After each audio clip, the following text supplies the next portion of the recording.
Hi, it's David Kamatoy, standing with the man, Michael Uslan. That's right, the executive producer of Batman. Not just the Batman, but the whole Batman movie franchise. Sir, welcome to the show. Thanks so much, David. Man, it is honored to have you. I know we're fast Facebook friends. Of course, when I Facebook him, he's like, "And you are," which is very entertaining, by the way. Well, of course. What else are we gonna do? Exactly. So one of the things I wanted to cover with you is you're here at the San Diego Comic-Con for this is like the 49th year of the Comic-Con for you? 49th year. I was at the first comic book convention ever held on the planet, which was July 1964. I was in 7th grade, and there were 200 of us at that time who met face to face, and in some cases pimple to pimple, and were able to converse and hobnob with our fellow wizards and talk comics. And we had the first comic book panels, the first comic book auction, first showing of old movies and cartoons dealing with comic characters.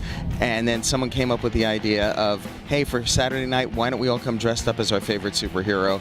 And look what we've created since then. We've spawned something amazing. See, it's the 49th Comic-Con, and he's actually finally an official guest of Comic-Con. It only took 49 years, but the thing is that what I wanted to share with our people, especially from Geek Roundtable's perspective, is that you are a true geek. I mean, this is a time you actually went from a time period when it really was not hip to be geek, and now it's super hip. But on top of that, you became a huge titan in the movie industry and producing all the Batman films. Comic book collecting in those days was the most isolating hobby in the world.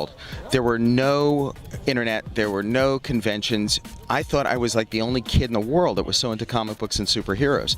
So that isolation was something that really restricted the growth of comic book collecting for so many years. And then finally, by the time I graduated high school, I had over 30,000 comic books dating back to 1936. A lot of them I'd pick up at flea markets for 5 cents each because they were old, so the people thought they had no value. This was before the word got out. And you continue to develop that in that way. By the time I was 16, 17 and trying to date girls and they would find out that I still read and collected comic books, I became what I like to call date challenged because it was the most unhip, uncool thing to do back then. When I'd go to buy comic books when I was in high school or college, people would look at me, adults would stare at me like, what kind of brain deficient person could this possibly be buying comic books at his age? So that was the whole aura, and that was something that we've been fighting for so many years. And now look at this: blockbuster movies based on comics, hit TV series, video games, animation. We're impacting fashion. The whole culture is being impacted by these. So to all my fellow fanboys and geeks, all I can say is we win. That's the answer. Well, on behalf of all of us, thank you.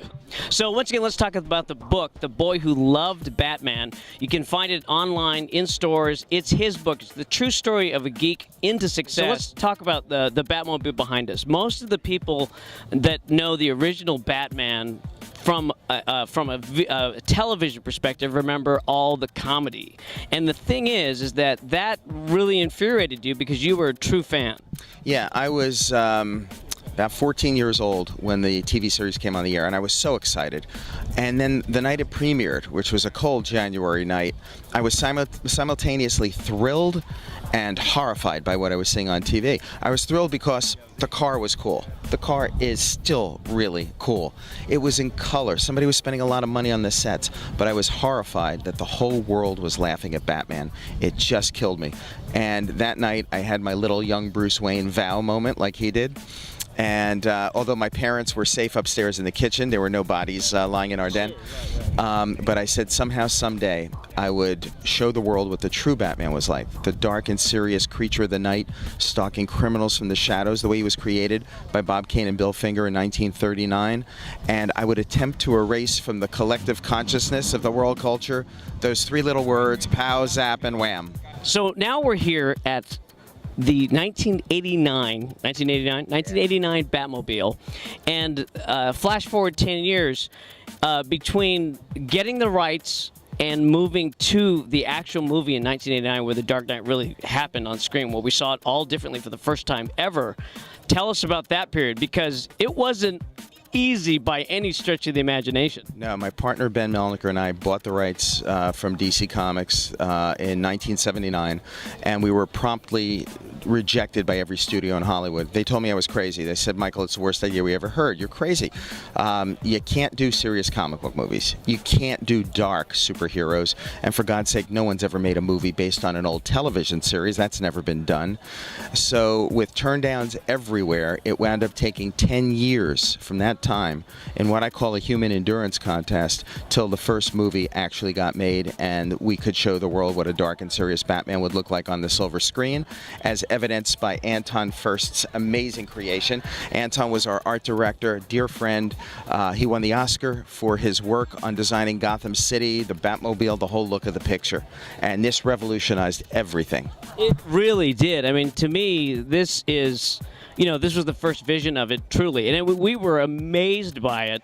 And then we sort of went into, it just grew from there. I mean, you really honestly changed the way we have seen superhero movies from now on. Now, dark is normal, which is a trip. I mean, what's it like to know that you were the impetus to do that?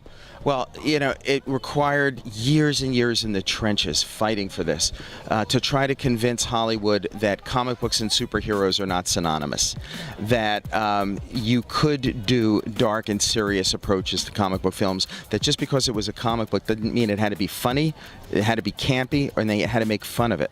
And that was a real long-term mission to try to change that inherent kind of thinking out there, and also to make them understand that comic books are not a genre that are hot at the box office one summer and cold the next.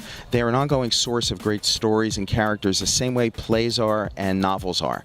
And that was years in terms of getting them to really accept that and believe that. And here we are, and one name, Christopher Nolan, the trilogy, and we're standing in front of the awesome Tumblr.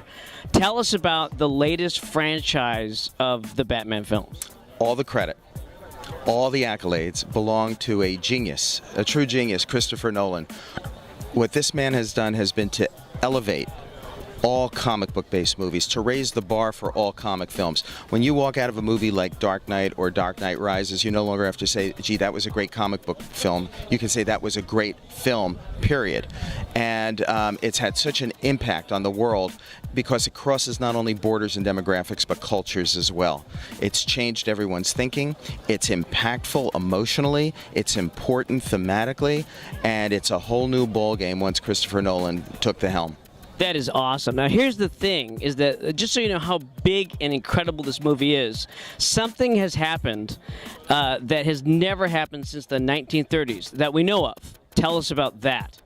There's this rumor going around on the internet that at a press screening last week of Dark Knight Rises, that the film received a standing ovation.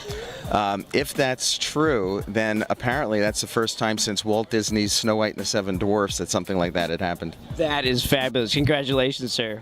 That is just amazing. Internet rumors. I know. We don't know. I'm just we're congratulating over an internet rumor.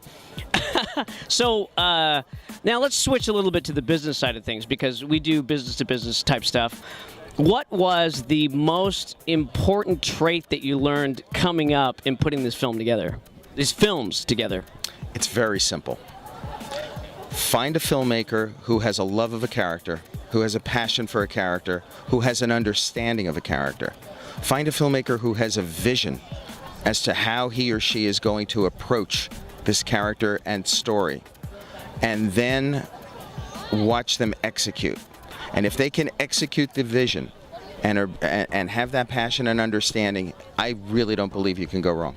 That is fabulous. And the next step, because you're in the process of, I think one of the things you wrote in your article in Pursuit of Sentinel was that you said that you've kind of hit this point when now that it's now time to grow up, and you're moving into this. You wrote a book, and it's a great book, and you're trying to inspire other people. What would you like to say to other filmmakers, other entrepreneurs out there that are trying to do a dream? As Disney said, if you could dream it, you can do it. Talk to us about that. Well, I wrote my autobiography, The Boy Who Loved Batman. And The Boy Who Loved Batman has been published by Chronicle Books out of San Francisco. It's in bookstores, it's online, Amazon.com. And it's a story of a blue-collar kid in New Jersey who didn't come from money. My dad was a stonemason, my mom was a bookkeeper. I couldn't buy my way into Hollywood. I didn't know anybody in Hollywood, and I had no relatives in Hollywood. So the question becomes, how do you get here? How do you get there from here?